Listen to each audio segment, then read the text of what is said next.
पाणलोट क्षेत्रातील मुसळधार पावसामुळे भंडारदरा धरणाच्या पाणी पातळीत वाढ। भंडारदरा धरण तब्बल 70% भरल्याने शेतकऱ्यांमध्ये समाधान आणि आनंदाचं वातावरण।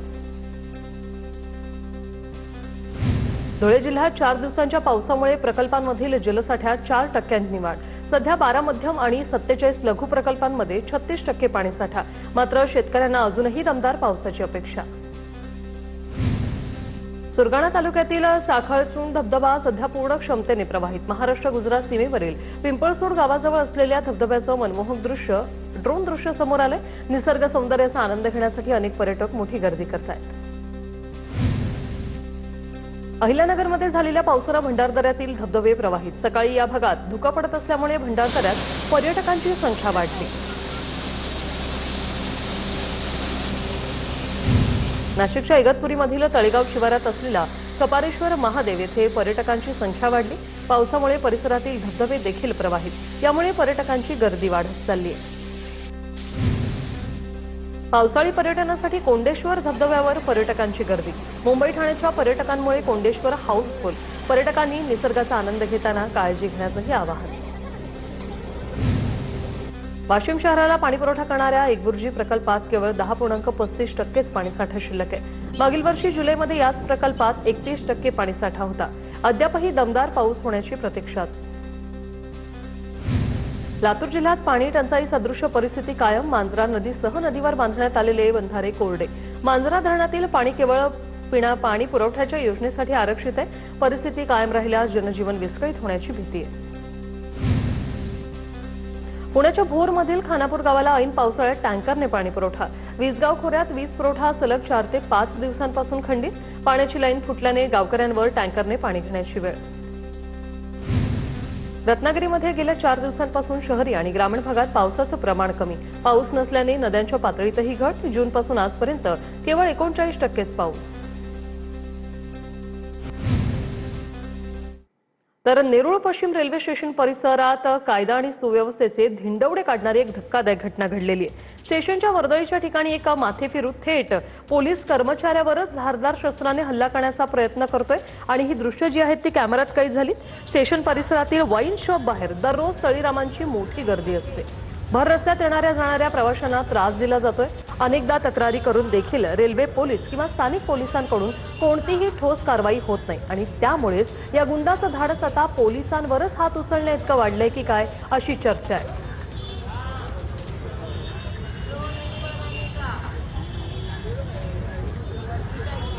हे दृश्य आपण या ठिकाणी पाहतोय। नवी मुंबईच्या नेरूळ स्टेशन बाहेरची ही आहेत। या माथेफिरूने थेट पोलिसांवरच हल्ल्याचा प्रयत्न केलेला आहे। थेट पोलिसांवरच चाकू उगारलेला आहे। धारदार शस्त्राने या माथेफिरूकडून हल्ल्याचा प्रयत्न झालाय। पावसाअभावी नंदुरबार जिल्ह्यात खरीप हंगामाच्या पेरण्या रखडल्या। 36 पैकी 19 महसूल मंडळात 50 मिलीमीटरपेक्षाही कमी पाऊस पडल्यानं बळीराजा चिंतेत। शेतकऱ्यांपुढे पीक जगवण्याचं आव्हान। धाराशिव जिल्ह्यात यावर्षी सुमारे 2.5 लाख हेक्टरवर सोयाबीनची पेरणी। मात्र अनेक भागात उंटअळीच्या प्रादुर्भावामुळे सोयाबीनच्या पानांची मोठ्या प्रमाणावर कुरतड। त्यामुळे पिकांच्या वाढीवर परिणाम होण्याची भीती शेतकऱ्यांनी व्यक्त केली आहे। नंदुरबारमध्ये खरीपातील 14 पिकांना प्रधानमंत्री पीक विम्याचं संरक्षण मिळणार। शेतकऱ्यांना 31 जुलैपर्यंत अर्ज करता येईल। शेतकऱ्यांनी मुदतपूर्वी अर्ज करण्याचं कृषी विभागाचं आवाहन।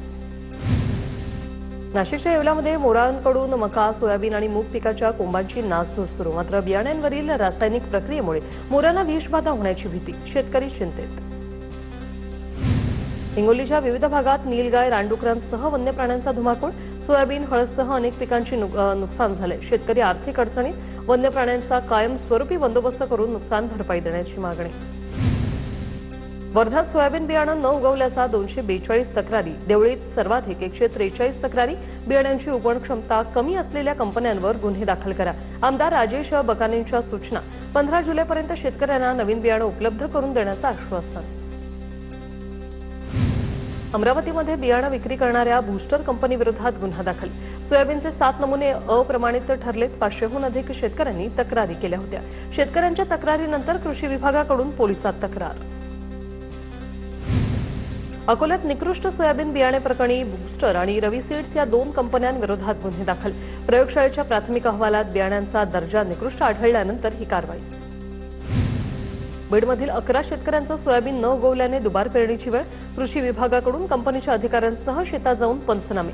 बाधित शेतकऱ्यांना लवकरच नुकसान भरपाई मिळवून देण्याचं कृषी अधिकाऱ्यांचं आश्वासन.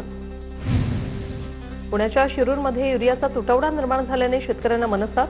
कृषी सेवा केंद्रावर युरिया खतासाठी शेतकऱ्यांची गर्दी. युरिया खत न मिळाल्याने रात्री उशिरापर्यंत शेतकरी ताटकळत.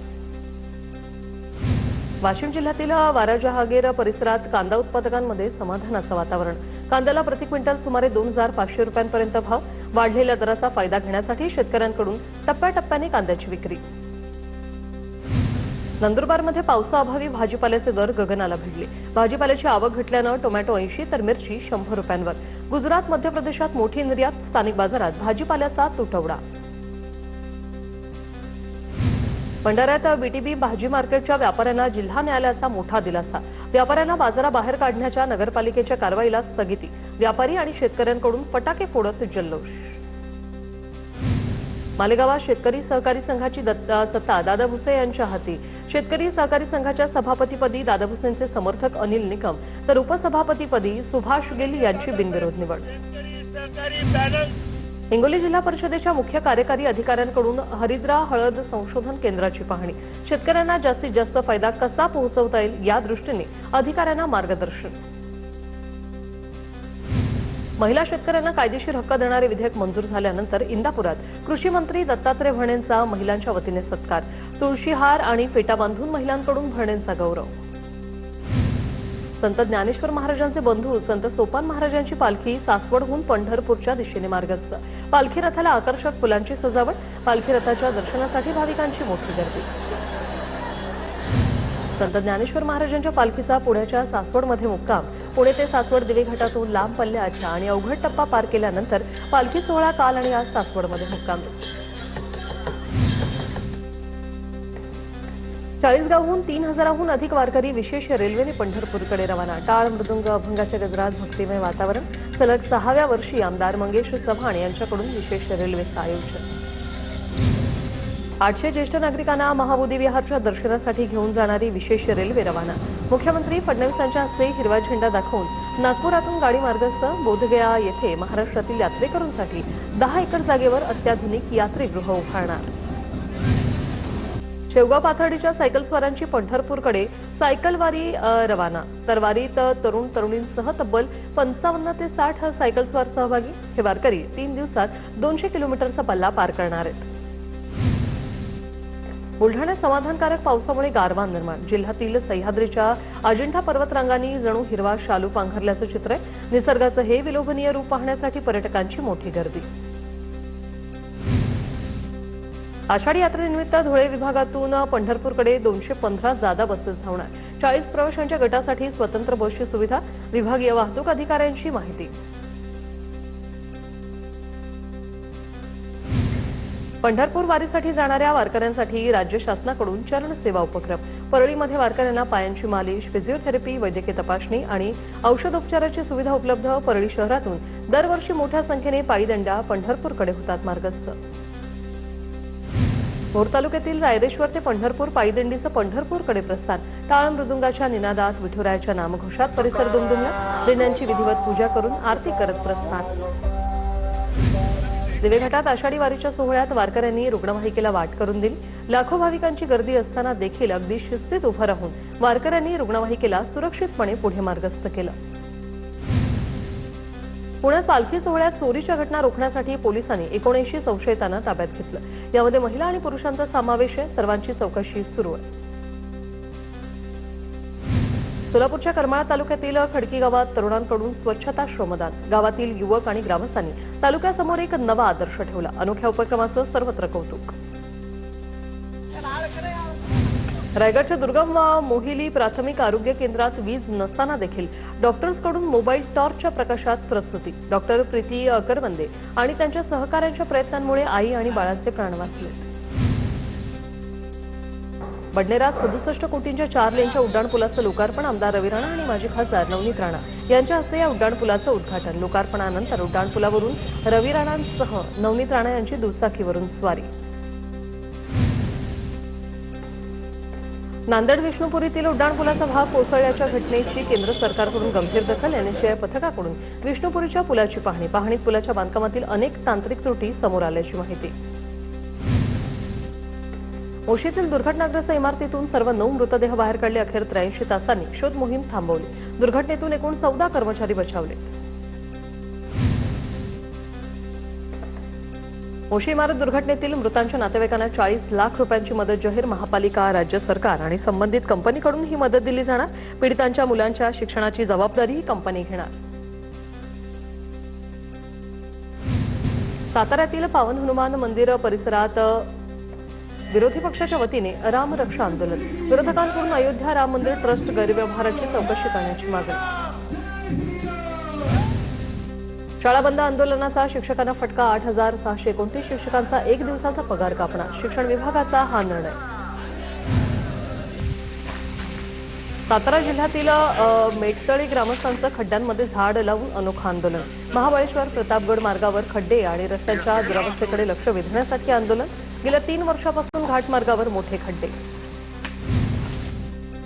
अहिल्यानगरच्या श्रीरामपुरात वाढत्या गुन्हेगारी विरोधात व्यापाऱ्यांसह सर्व पक्षांचा एल्गार. वाढत्या गुन्हेगारी विरोधात बंदची हाक. नागरिकांकडून श्रीरामपूर शहर बंद ठेवत पोलीस प्रशासनाचा निषेध. संभाजीनगरमध्ये गोर बंजारा समाजाचा राज्यस्तरीय मेळावा. या मेळाव्यातून बंजारा समाजाला एसटी प्रवर्गातून आरक्षण देण्याची मागणी. आरक्षणाबाबत तात्काळ निर्णय न घेतल्यास राज्यभर तीव्र आंदोलन करू असा इशारा. कराड उड्डाणपुलाच्या दोन्ही लेनवरून वाहतूक सुरू. चाचणी तत्वावर या पुलाची 1 लेन वाहतुकीसाठी खुली करण्यात आली होती. या उड्डाणपुलामुळे वाहतूक कोंडीचा प्रश्न संपणार असून प्रवास वेगवान होणार. कोल्हापूरच्या इचलकरंजीत पगार रखडल्याने घंटागाडी बंद. इचलकरंजीत चौकात कचऱ्याचे ढीग. नागरिक त्रस्त. या प्रकरणी कायमस्वरूपी तोडगा काढण्याची मागणी. एसटी महामंडळाचा बुलढाणा विभाग उत्पन्नवाढीमध्ये राज्यात प्रथम. एकूण उत्पन्नात 46 कोटी रुपयांची वाढ. उत्तम सेवा दिल्याने यंदा तब्बल 11 लाख प्रवासी वाढल्याचं सकारात्मक चित्र.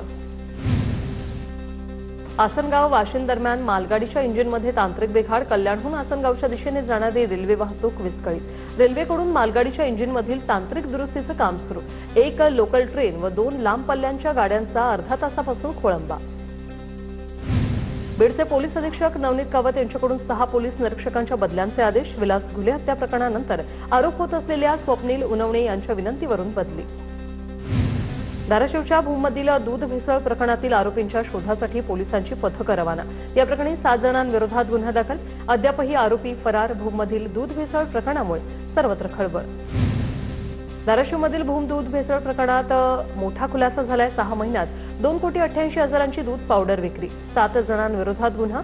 मुख्य आरोपींसह काही आरोपी फरार. शोध सुरू. एफडीकडून कॅडिला फार्मास्युटिकल लिमिटेड कंपनीवर धाड. औषधांच्या सुमारे 2,45,00,000 रुपये किमतीच्या साठ्यावर कारवाई करण्यात आली. मूळ औषधातील सक्रिय घटक पूर्णपणे बदलण्यात आल्याचा ठपका. गडचिरोली जिल्ह्यात माओवाद्यांच्या नावाचं पत्र. अशोक कामरेड नामक माओवाद्याकडून हे पत्रक प्रसिद्ध. Om Sai company, national company, sunflower कंपनीला विरोध करा. या पत्रात असा उल्लेख करण्यात आला. गडचिरोली छत्तीसगड पोलिसांकडून सर्च ऑपरेशन सुरू. कल्याणमध्ये रिडेव्हलपमेंटसाठी पाडण्यात येत असलेल्या इमारतीचा भाग अचानक कोसळला. कल्याण पश्चिमेतील घोलपनगर येथील घटना. या दुर्घटनेत शेजारील मोरी कुटुंबाने खिडकीतून उडी मारून आपला जीव वाचवला. सुदैवाने या दुर्घटनेत कोणतीही जीवितहानी नाही. कोल्हापूरच्या इचलकरंजीत विजेचा धक्का लागून महिलेचा दुर्दैवी मृत्यू. पाणी आल्यानंतर मोटर लावताना मोटारीचा इलेक्ट्रिक शॉक लागून दुर्दैवी मृत्यू. या घटनेची शिवाजीनगर पोलीस ठाण्यात नोंद. धुळ्याच्या पिंपळनेरमध्ये रेशन दुकान फोडून गव्हाचे कट्टे लंपास. अवघ्या काही तासात पोलिसांकडून चोरट्यानं अटक. या प्रकरणी पोलिसांकडून अधिक तपास सुरू. बुलढाण्यात पूर्णा नदीत बुडून अल्पवयीन मुलांचा मृत्यू. मानेगावातील पूर्णा नदी पात्रात अंघोळीसाठी गेलेल्या दोघांचा मृत्यू. प्रतीक वानखेडे आणि कृष्णा भोपळे असं मृत्यू झालेल्या या मुलांची नावं आहेत. बुलढाण्यातील अन्न आणि औषध प्रशासनाच्या इमारती समोरच गुटखा विक्री. अन्न आणि औषध प्रशासन विभागाकडून पानटपरी सील. प्रतिबंधित गुटखा विक्री केली जात असल्याचं निदर्शनास आल्यानंतर ही कारवाई. धुळ्याच्या शिरपूरमधील हाडाखेड चेकपोस्टवर अन्न आणि औषध प्रशासनाची कारवाई. 7.5 लाखांचा प्रतिबंधित गुटखा जप्त. या कारवाईत सदर वाहनाची कसून तपासणी. 3 आरोपींविरोधात गुन्हा दाखल. चंद्रपूर पोलिसांच्या स्थानिक गुन्हे शाखेची धडक कारवाई. सराईत गुंड दिलशान काझीला पोलिसांकडून अटक. गुंड दिलशान काझीला पिस्तूल आणि 5 जिवंत कारतुसांसह अटक. वर्धाच्या पवनार येथील लॉजमध्ये सेक्स रॅकेट चालवणाऱ्यांवर कारवाई. पोलिसांनी दोघांना ताब्यात घेत 34,000 रुपयांचा मुद्देमाल जप्त केलाय. बीडच्या धारूर तालुक्यात 2 गटात हाणामारी. आर्थिक देवाणघेवाणीतून काठी, दगड, बेल्टने बेदम मारहाण. मारहाणीत 3 जण गंभीर जखमी.